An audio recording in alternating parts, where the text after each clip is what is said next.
আসসালামাইকুম। আজকের এই ভিডিওতে সুন্দরভাবে আমরা দেখব যে স্ট্রাকচার বা গঠন অনুযায়ী সেন্টেন্স যে তিন প্রকার, সিম্পল, কমপ্লেক্স, কম্পাউন্ড, যেটা থেকে এইচএসসি পরীক্ষায় বহুত বেশি পরিমাণ 1 নাম্বার 2 নাম্বার 3 নাম্বার মোট 5টা প্রশ্ন থাকে। এর মধ্যে একটাও থাকতে পারে, দুইটাও থাকতে পারে, এমনকি 3টাও সিম্পল, কমপ্লেক্স, কম্পাউন্ড থাকতে পারে। আর অ্যাডমিশনে যে সেটা কমে যায়, কিন্তু এইচএসসি পর্যায়ে খুব বেশি পরিমাণে এখান থেকে প্রশ্ন হয়। আর এটা দেখলে সবাই ভয় পাও, এই কারণে চলো আমরা এটা নিয়ে একটু পোস্টমর্টম করে নেই। তাহলে আমরা এখন ভিডিওটাতে দেখি বা আমরা একটু বোর্ডে একটু দেখি যে স্ট্রাকচার অনুযায়ী সেন্টেন্স তিন প্রকার, সিম্পল, কমপ্লেক্স, কম্পাউন্ড, সরল, মিশ্র বা জটিল আর যৌগিক। এটা আমরা জানি। এখান থেকে কোনটা সিম্পল সেন্টেন্স, কোনটা কমপ্লেক্স সেন্টেন্স, কোনটা কম্পাউন্ড সেন্টেন্স, এটা নিয়ে অ্যাডমিশনে পরীক্ষায় আসে। তো এখান থেকে কি প্রশ্ন আসে যে সিম্পল সেন্টেন্সে কোন ক্লজটা থাকতে হবে, কমপ্লেক্স সেন্টেন্সে কোন ক্লজটা না থাকলেই নয়, কম্পাউন্ড সেন্টেন্সে কোন ক্লজ থাকে। তা আমরা ক্লজ নিয়ে পড়াশোনা যদি করে থাকি, এই ক্লজ নিয়ে আমরা পড়াশোনা করলে জানবো যে আমাদের একটা হচ্ছে প্রিন্সিপাল ক্লজ, একটা হচ্ছে সাবঅর্ডিনেট ক্লজ, আর একটা হচ্ছে কোঅর্ডিনেট ক্লজ। এন্ড ক্লজ কি? ক্লজ বলতে বোঝাবো আমরা যে সাবজেক্ট আর ফাইনাইট ভার্ব থাকবে, সাবজেক্ট আর ফাইনাইট ভার্ব থাকবে। তো এখন সাবজেক্ট তো আমরা বুঝি, যাকে নিয়ে কথা বলছি সেটাই সাবজেক্ট, এবং ফাইনাইট ভার্ব, ভার্ব মানে ক্রিয়া। এখন ফাইনাইট ভার্ব বলতে সমাপিকা ক্রিয়াকে বোঝানো হয়, যেটা দিয়ে আমরা কি বাক্যটার অর্থ বুঝতে পারবো। এখন ভাইয়া কোনটা ফাইনাইট ভার্ব, এটা আমি কিভাবে বুঝবো? এটার জন্য তোমাকে এখন যেটা দেখাবো সেটা হচ্ছে যে নন ফাইনাইট ভার্ব, পৃথিবীতে যত নন ফাইনাইট ভার্ব আছে সেগুলো বাদ দিয়ে সবগুলোই ফাইনাইট। এখন নন ফাইনাইট আর ফাইনাইট, এটার মধ্যে একটা যুদ্ধ আমরা শুরু করি যে আমরা বুঝবো কিভাবে সাবজেক্ট আর ফাইনাইট ভার্ব থাকবে। তো এখানে আমরা একটু পড়াশোনা করে নেই ফাইনাইট, নন ফাইনাইট, তারপরে আমরা এই ক্লজে ঢুকে যাব। তো নন ফাইনাইট ভার্বের মধ্যে এটা হচ্ছে, একটা হচ্ছে ইনফিনিটিভ 1 নাম্বার, জিরান্ট হচ্ছে 2 নাম্বার, আর পার্টিসিপল হচ্ছে 3 নাম্বার। আমরা অনেকেই জিরান্ট আর পার্টিসিপল বুঝতে পারি না। জিরান্ট বলতে সেটা একটা একেবারেই নিশ্চল অবস্থা বা স্থির অবস্থা বা নিশ্চল অবস্থাকে বোঝানো হয়, আর যেটা চলমান সেটা হচ্ছে পার্টিসিপল। কিভাবে হয় এটা আমি দেখাচ্ছি, সমস্যা নেই। তো এইখানে জিরান্ট হচ্ছে নাউন হিসেবে কাজ করে, আর পার্টিসিপলটা অ্যাডজেক্টিভ হিসেবে কাজ করে। নাউন প্রোনাউনের দোষ, গুণ, অবস্থা, পরিমাণ, এগুলোকে অ্যাডজেক্টিভ আমরা ছোটবেলায় এলে পড়ছি। এখন আসি পার্টিসিপলের ব্যাপারে। প্রেজেন্ট পার্টিসিপল, পাস্ট পার্টিসিপল আর পারফেক্ট পার্টিসিপল। আমরা যদি গো লিখি, এর পাস্ট ফর্ম হচ্ছে ওয়েন্ট, আর পাস্ট পার্টিসিপল ফর্ম হচ্ছে গান, তাহলে এটা V1, এটা V2, আর এটা হচ্ছে V3। এভাবে আমরা বইগুলোতে আমরা লেখা পাই, আমাদের বইগুলোতে। তো পার্টিসিপলের পাস্ট পার্টিসিপল, তাহলে এটার ক্ষেত্রে আমরা যদি দেখি যে প্রেজেন্ট পার্টিসিপল কিভাবে বুঝবো, যেহেতু জিরান্ট আর পার্টিসিপল এই দুইটার ক্ষেত্রে কমন জিনিস কি থাকবে? Verb plus ING. Verb plus ING থাকলে হয় সেটা জিরান্ট হবে, নাহলে সেটা পার্টিসিপল হবে। পার্টিসিপলের কোন পার্টিসিপল হবে? প্রেজেন্ট পার্টিসিপল হবে। তাহলে প্রেজেন্ট পার্টিসিপল হচ্ছে ভার্ব প্লাস আইএনজি। ভাই আমি কথাটা আপনার বুঝতে পারলাম না। তা আমরা কি জানি? আমরা জানি হচ্ছে ভার্ব প্লাস আইএনজি থাকলে সেটা জিরান্ট হবে অথবা পার্টিসিপল হবে। আসলে পার্টিসিপল বলতে কোন পার্টিসিপলটা হবে? সেটা হচ্ছে প্রেজেন্ট পার্টিসিপল হবে। আচ্ছা, তাহলে পাস্ট পার্টিসিপলে কি হয়? পাস্ট পার্টিসিপল হচ্ছে এই যে এই ফর্মটা, পাস্ট পার্টিসিপল ফর্ম। তার মানে কি? V3। ভুলেও ভাবা যাবে না যে পাস্ট মানে V2। পাস্ট কি? পাস্ট ফর্ম না, বলছে পাস্ট পার্টিসিপল। পাস্ট পার্টিসিপল মানে V3। আর পারফেক্ট, পারফেক্ট মানে হ্যাভ হ্যাজ এর ব্যাপার, having plus V3, having plus V3। Having, have, has, goat এগুলো থাকলে কি ভার্বের পাস্ট পার্টিসিপল ফর্ম হয়। এটুকু আমরা জানলাম যে হ্যাভিং গান দেয়ার, আই মিট হার, এরকম কথাবার্তা থাকতে পারে, সেটা হচ্ছে পারফেক্ট পার্টিসিপল। তারপরে আমার এটা হচ্ছে পাস্ট পার্টিসিপল, আর প্রেজেন্ট পার্টিসিপল হচ্ছে এটা। তাহলে ভার্ব প্লাস আইএনজির সাথে মিলল কোনটা? একটা হচ্ছে জিরান্ট আর একটা হচ্ছে প্রেজেন্ট পার্টিসিপল। এখন আমরা একটু চিন্তা করব যে ভাইয়া এই যে সচল, নিশ্চল বললাম, এগুলোর ব্যাপারটা কি? এইখানে আমি কয়েকটা উদাহরণ লিখে রাখছি। সেটা হচ্ছে I like playing football, verb plus ING. He is playing football, verb plus ING. Swimming, verb plus ING, is a good exercise. I am walking, verb plus ING. তাহলে হয় সেটা জিরান্ট হবে, নাহলে সেটা প্রেজেন্ট পার্টিসিপল হবে। কোনটা gerund, কোনটা present participle, এটা একটু আমরা চিন্তা করব। এইখানে আমরা সচল নিশ্চলের ঘটনাটা ঘটাতে পারবো। আমরা আই লাইক প্লেইং ফুটবল, আমরা ফুটবল খেলা কি, আমি ফুটবল খেলতে পছন্দ করি, ঠিক আছে, কিন্তু আমি এখন এটা খেলছি না, আমি খেলতে পছন্দ করি। হি ইজ প্লেইং ফুটবল, তাহলে সে কি ফুটবলটা খেলছে, মানে এখন সে এটা চলমান অবস্থায় আছে। আর আমি কিন্তু এটা আই লাইক প্লেইং ফুটবল, আমি কিন্তু ফুটবল খেলছি না, আমি ফুটবল খেলা পছন্দ করি, তাহলে সেটা স্থির অবস্থায় আছে। স্থির নাকি চলমান এটা একটু জানতে হবে। তারপর swimming is a good exercise, I am not swimming, আমি এখন কিন্তু সুইম করতেছি না, আমি কিন্তু সাঁতার কাটতেছি না। এটা সাঁতার কাটা একটা ভালো এক্সারসাইজ, কেউ সাঁতার এখানে কাটছে না, এটা চলছে না কাজটা, এটা একটা স্থির কাজ। তারপরে I am walking near my home, আমার বাড়ির আশেপাশে আমি হাঁটাহাঁটি করতেছি, তাহলে কি এখন আমি কিন্তু হাঁটাহাঁটি অবস্থায় আছি, তাহলে এটা হচ্ছে চলমান। তাহলে সহজে বুঝতে পারবো এই যে স্থির বা চলমান, তাহলে এই স্থির এবং এই স্থির, এই দুটো হচ্ছে কি জিরান্ট, আর বাকি দুটো হচ্ছে পার্টিসিপল। তাহলে আমরা নর্মালি একটু চিন্তা করলে বুঝতে পারবো যে জিনিসটা চলমান চলছে, সেটাই হচ্ছে পার্টিসিপল। এখন আমরা নর্মালি এটা আবার করে নিলাম যে যদি ইনফিনিটিভ থাকে তাহলে 2 + V1, অর্থাৎ 2 এর পরে ভার্বের মূল ফর্ম বসে, এটা আমরা অনেকেই জানি। অনেক সময় with a view to, look forward to, সেগুলোর ক্ষেত্রে ভার্ব প্লাস আইএনজি, এটা আমরা রুলগুলো যখন পড়বো তখন আমরা জানবো, কিন্তু আমরা নর্মালি জানবো 2 + ভার্ব যেটা V1 সেটা হচ্ছে ইনফিনিটিভ, আর ভার্ব প্লাস আইএনজি সেটা নাউনের কাজ করবে, সেটা হচ্ছে জিরান্ট, আর পার্টিসিপল হচ্ছে অ্যাডজেক্টিভের মতো কাজ করে। পার্টিসিপল বলতে প্রেজেন্ট পার্টিসিপল, পাস্ট পার্টিসিপল আর পারফেক্ট পার্টিসিপল, কোনটা কি এগুলো নিয়ে আমরা একটা নর্মাল পড়াশোনা করলাম, এগুলো তোমরা খাতায় লিখে নিবে। এখন আমরা আসবো ক্লজে। তাহলে এই তিনটা ইনফিনিটিভ, জিরান্ট, পার্টিসিপল বাদ দিয়ে যা কিছু আছে সবগুলো হচ্ছে ফিনিট বা ফাইনাইট ভার্ব। আচ্ছা, ফাইনাইট ভার্বের এইটা আমরা জানলাম নন ফাইনাইট থেকে, এখন আমরা ফাইনাইট পাবো। এই তিনটা বাদ দিয়ে যা কিছু সবকিছু হচ্ছে ফাইনাইট ভার্ব। তো সাবজেক্ট আর ফাইনাইট ভার্ব থাকতে হবে, যদি এগুলো না থাকে, সাবজেক্ট না থাকে, ফাইনাইট ভার্ব না থাকে, তখন জিনিসটা হয়ে যায় কি, সেটা যদি না থাকে তাহলে সেটা হয়ে যাবে ফ্রেজ, সেটা হয়ে যাবে ফ্রেজ। আচ্ছা, সেটা হয়ে যাবে ফ্রেজ, শব্দগুচ্ছ। ফ্রেজ মানে শব্দগুচ্ছ, ফ্রেজ মানে শব্দগুচ্ছ। আর ক্লজ মানে বাক্যাংশ, ক্লজ মানে বাক্যাংশ, বাক্যের অংশ। কিভাবে বাক্যাংশ এটা একটু দেখি। প্রিন্সিপাল ক্লজ, অর্থাৎ যে প্রিন্সিপাল নিজে নিজেই সবকিছু করতে পারে, সে স্বাধীন, তার নিজের একটা প্রধান ভূমিকা রয়েছে, অর্থাৎ প্রিন্সিপাল ক্লজকে আমরা কি বলি, ইন্ডিপেন্ডেন্ট অথবা মেইন ক্লজ। তারপরে সাবঅর্ডিনেট ক্লজ, সেটা কি ডিপেন্ডেন্ট, ডিপেন্ডেন্ট কার উপর ডিপেন্ডেন্ট, প্রিন্সিপাল ক্লজের উপর ডিপেন্ডেন্ট। কোঅর্ডিনেট ক্লজ নিয়ে আমরা বেশি কথাবার্তা বলি না, তো এটা একটু আমরা মিলাই দেই। হ্যাঁ, কিভাবে মিলাবো, সিম্পল সেন্টেন্সে একটা কোন ক্লজ থাকবে, প্রিন্সিপাল ক্লজ থাকবে। কমপ্লেক্স সেন্টেন্সে কি থাকবে, কমপ্লেক্স সেন্টেন্সে মাস্ট আমার কি থাকতে হবে, সাবঅর্ডিনেট ক্লজ থাকা লাগবে। আরো কি থাকা লাগবে, একেবারেই প্রিন্সিপাল ক্লজটা থাকাই লাগবে। প্রিন্সিপাল ক্লজ ছাড়া কোনো কিছু চলবে না, প্রিন্সিপাল ছাড়া কোনো কিছু চলবে না। এখানে সাবঅর্ডিনেট ক্লজ থাকবে, সাবঅর্ডিনেট ক্লজ দেখলে আবার আমি বুঝতে পারবো যে সাবঅর্ডিনেট ক্লজ থাকলেই সেটা কোন সেন্টেন্স, আমি বুঝে নেব সেটা কমপ্লেক্স সেন্টেন্স। সেখানে একটাও থাকতে পারে, দুইটাও থাকতে পারে, নর্মালি একটাই থাকে। তো সাবঅর্ডিনেট ক্লজগুলো কিভাবে চিনতে হয় সেটা নিয়ে আমরা আলোচনা করব।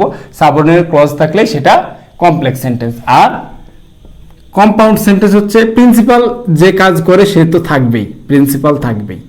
দুইটা প্রিন্সিপাল ক্লজকে কনজাংশন দ্বারা যুক্ত করব আমরা,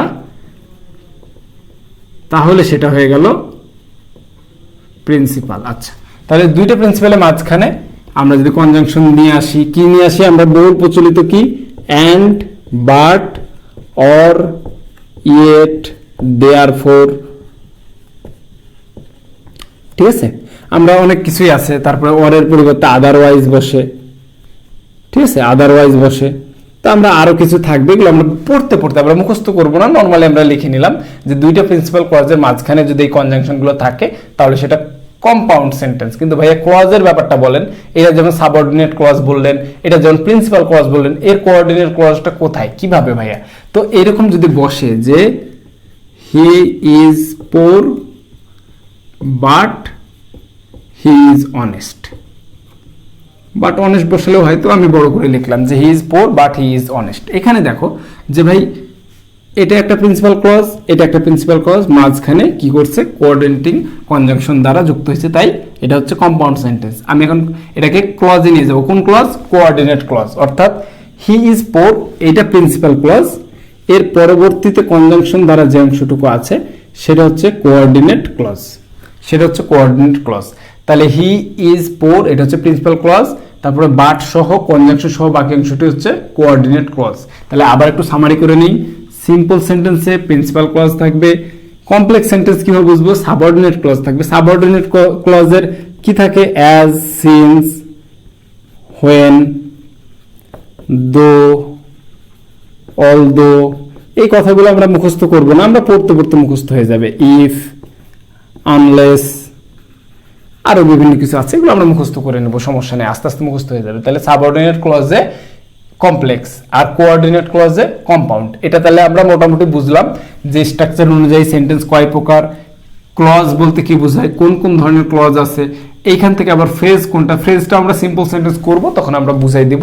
তারপরে যদি মাথা ব্যথা করে তাহলে একটু দেখি যে ফাইনাইট নন ফাইনাইটের মধ্যে ইনফিনিটিভ, জিরান্ড আর পার্টিসিপল। জিরান্ড বলতে verb plus ING, infinitive to plus ভার্বের বেস ফর্মটাই। তারপরে পার্টিসিপলের নতুন কথাবার্তা আমরা একটু মানে পুরাতন কথাবার্তায় নতুনভাবে জানলাম, প্রেজেন্ট, পাস্ট আর পারফেক্ট, এবং কিভাবে প্রেজেন্ট, পাস্ট, পারফেক্ট চিনবে সেটাও আমি বলে দিলাম। তারপরে এখানকার মধ্যে কিভাবে আমরা স্থির চলমান দিয়ে কোনটা জিরান্ড কোনটা পার্টিসিপল এটা আমরা জানতে পারবো। এটুকু আমরা বুঝাবুঝি মোটামুটি কমপ্লিট করে ফেললাম। এখন আমরা চলে যাব যে আসলে এইখান থেকে কি ধরনের প্রশ্ন বিভিন্ন ভার্সিটি বা জব প্রিপারেশন বা কি ধরনের প্রশ্ন এসে থাকে আমাদের পরীক্ষায়। চলো আমরা ওইখানে চলে যাই দ্রুত, ঠিক আছে? তোমরা এটা লিখে নিচ্ছ আশা করি। এই সকল বাক্যগুলো সিম্পল, কমপ্লেক্স, কম্পাউন্ড কোনটার মধ্যে আছে এগুলো নিয়ে জব কোশ্চেন আছে, তারপরে ইউনিভার্সিটি কোশ্চেন আছে, রাবি, জাবি, সব কোশ্চেনই আছে এখানে। তো এগুলোর মধ্যে থেকে এই বাক্যগুলো সিম্পল, কমপ্লেক্স, কম্পাউন্ড এটা জানতে চাইছে, যেটা আসলে কি হতে পারে। আমরা একটু জানি যে সিম্পল সেন্টেন্সের ক্ষেত্রে আমার কি কি থাকতে পারে, ভার্ব প্লাস আইএনজি থাকতে পারে, আমার কাছে ইনস্পাইট অফ থাকতে পারে, এগুলো আমরা সব কিছু এমনি মুখস্থ হয়ে যাবে আমাদের কাছে। ডিসপাইট থাকতে পারে, এটা থাকতে পারে, তারপর টু থাকতে পারে, তারপরে আমরা বলতে পারি ডিউরিং থাকতে পারে। নর্মালি একটা প্রিন্সিপাল ক্লজ থাকবে, ঠিক আছে, এটুকু আমরা জানি। তারপরে বিসাইডস থাকতে পারে। আচ্ছা, তারপরে কমপ্লেক্স সেন্টেন্সের ক্ষেত্রে একটা প্রিন্সিপাল ক্লজের সাথে একটা সাবঅর্ডিনেট ক্লজ থাকবে। সেটার ক্ষেত্রে আমার অ্যাজ, সিন্স আর হোয়েন, মানে সময় বোঝালে হোয়েন বসবে। তারপরে দো, অলদো, এগুলো আমরা পড়াশোনা করব, সমস্যা নাই, আমরা জাস্ট একটু দেখে রাখি যে এগুলো থাকলে কোনগুলো হতে পারে। তারপরে সো, ডট ডট দ্যাট অথবা সো দ্যাট। তারপরে আমরা যে পড়াশোনাগুলো করব সেটা হচ্ছে কি বলে যে বিসাইডস WH কোশ্চেনের ক্ষেত্রে কোনটা থাকবে, সেটা হচ্ছে রিলেটিভ প্রোনাউনগুলো। রিলেটিভ প্রোনাউনগুলো থাকবে যেগুলোতে প্রশ্নবোধক হবে না। রিলেটিভ প্রোনাউনের যে WH কোশ্চেনগুলো আছে, হু, হুইচ, হোয়াট, এগুলোর পরে প্রশ্নবোধক না হলেই সেটা আমরা রিলেটিভ প্রোনাউন জানবো। তারপরে দ্যাট কথাটা থাকে। আর কম্পাউন্ডের ক্ষেত্রে কম্পাউন্ড কোথায় লিখবো, এখানে লিখি আমরা কম্পাউন্ড। কম্পাউন্ডের ক্ষেত্রে হচ্ছে আমার সব থেকে অ্যান্ড, অর, বাট, এই কথাগুলোর পাশাপাশি কি বলেছিলাম, ইয়েট থাকবে, দেয়ারফর থাকবে, তাই কি না? তারপরে আমাদের ভেরি অ্যান্ড, এই কথাটাও থাকতে পারে, ভেরি ডট ডট অ্যান্ড, এই কথাটা আমাদের সাথে থাকতে পারে।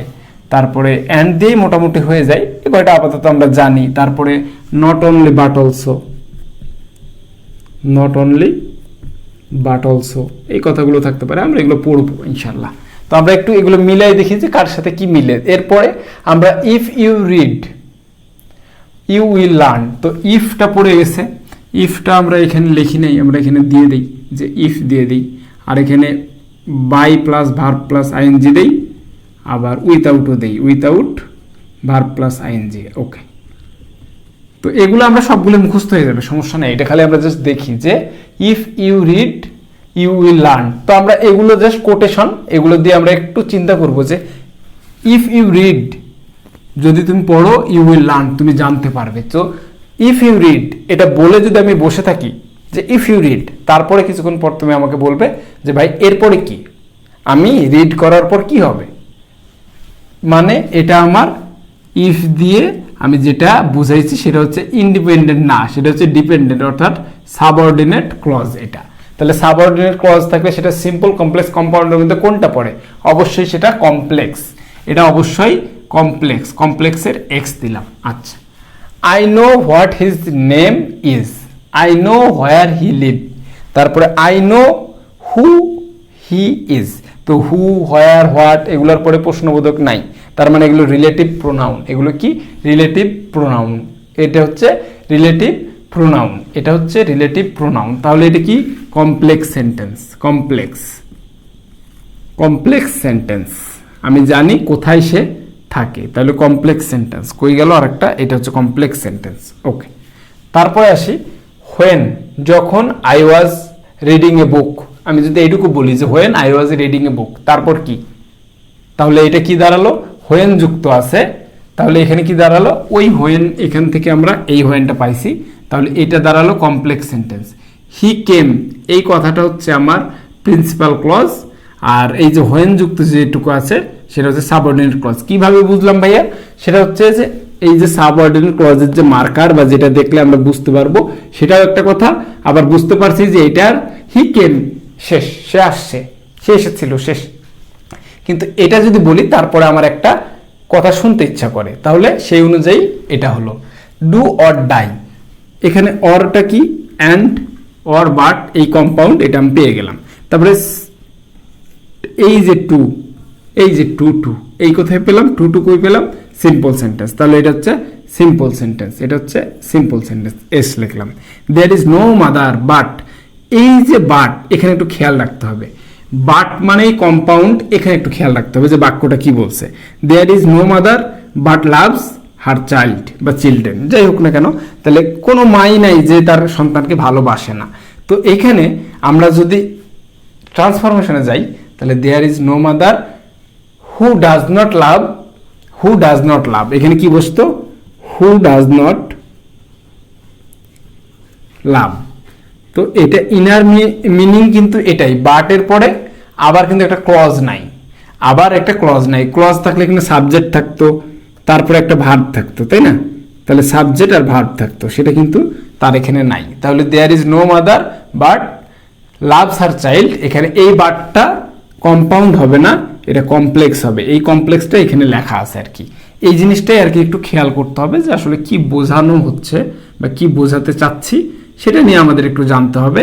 তারপরে আমাদের যেটা জানতে হবে সেটা হচ্ছে যে he has lost the book which, which আছে, WH কোশ্চেন আছে, তাহলে আমরা কি পেয়ে যাব? Complex sentence. তারপরে আই নো, এটা পড়লাম ইফ, এই যে ইফ, তাহলে কি? সাবঅর্ডিনেট ক্লজ, তার মানে কি? Complex sentence. If subordinate clause. Though, though although, তাহলে যদিও হি ওয়াজ ভেরি রিচ, যদিও সে কি ছিল? অনেক ধনী ছিল। তারপর কি ভাইয়া? তারপর কথা থেকে যায়, তাহলে এই দোটাও কমপ্লেক্স।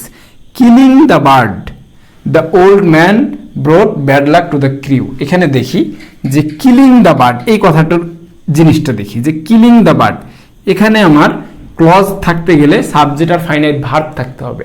এখানে আমরা একটু দেখি তো, এখানে কি আছে? ভার্ব প্লাস আইএনজি আছে, তাহলে সেটা হয় জিরান নাহলে পার্টিসিপল। তাহলে জিরান পার্টিসিপল কার অংশ? Non finite verb. তাহলে নন ফাইনাইট ভার্ব হলে সেটা আর ক্লজ থাকলো না, সেটা আর ক্লজ থাকলো না। তাহলে একগুচ্ছ শব্দ মিলে কি তৈরি করছে? ফ্রেজ তৈরি করছে। তাহলে কিলিং দ্য বার্ড, এই কথাটা হচ্ছে ফ্রেজ। যদি সেটা ক্লজ হতো তাহলে সেখানে সাবজেক্ট আর ফাইনাইট ভার্ব থাকতো, যেহেতু এটা ভার্ব প্লাস আইএনজি, সেটা নন ফাইনাইট, তাহলে এটা ক্লজ হলো না। তাহলে এটা কোথায় ঘটলো? এটা সিম্পল সেন্টেন্স হলো। ঠিক আছে, একটা মাত্র প্রিন্সিপাল ক্লজ, এই পুরোটা মিলে একটা প্রিন্সিপাল ক্লজ আর এটা ফ্রেজ। তাহলে একটাই প্রিন্সিপাল ক্লজ যারা আছে সেটা হচ্ছে সিম্পল সেন্টেন্স। আচ্ছা, তারপরে do whatever you like, তাহলে হোয়াট এভার এটা দিয়ে কমপ্লেক্স বোঝালো। বিসাইডস, এই বিসাইডস বলে দিয়েছি, পাশাপাশি, রবিং দ্য পোর চাইল্ড, তাহলে এই যে ভার্ব প্লাস আইএনজি, সেই জিনিসটা হচ্ছে কি? Non finite verb. তাহলে এইটুক ফ্রেজ, এইটুক হচ্ছে প্রিন্সিপাল ক্লজ। তারপরে লার্ন ইংলিশ অ্যান্ড, অ্যান্ড মানে কি? কম্পাউন্ড, তাহলে এইভাবে প্রত্যেকটা জিনিসের আমরা যেখানে যেখানে পড়ছে, জবে এত এত সালে পড়ছে, এটাতে 18 সালে, 16 সালে, 19 সালে, এটা রাজশাহী ইউনিভার্সিটির এই ইউনিটে 18, এটাও 18 সালে, এটা ইউনিটে 18 সালে, তারপর জাহাঙ্গীরনগরের 2017 সালে, রাজশাহী ইউনিভার্সিটিতে 2017 সালে, আবার ই ইউনিটে 2017 সালে, 16 সালে, মানে একবারে বিভিন্ন সালে এগুলো প্রশ্নগুলো পড়ে আসছে। এগুলো নিয়ে আমরা যদি বলি যে I know what his name is, এটাকে যদি সিম্পল করি, I know his name, I know his মানে লিভিং প্লেস, এগুলো আমরা একটার পর একটা করে করে দেখব। এগুলো আমরা সবগুলোই যদি তোমাদের মন হয় তাহলে তোমরা এগুলো কোথা থেকে সিম্পল কমপ্লেক্স কম্পাউন্ড, কেন এটা এবং এগুলোর কি রূপান্তর আছে, এগুলো তোমরা বাসায় বসে বসে, রুমে বসে বসে খাতায় করবে। আর আমি একেবারে বেসিক রুল যেগুলো আছে এবং কি কি প্রশ্ন আসছে সবগুলো আমি দেখাই দেবো ইনশাল্লাহ। আর একটু ধৈর্য ধরতে হবে, তাহলে ইনশাল্লাহ আমরা এত কষ্টের, এত ভয়ের একটা জিনিস একটু সময় ধরে শিখে ফেলবো ইনশাল্লাহ।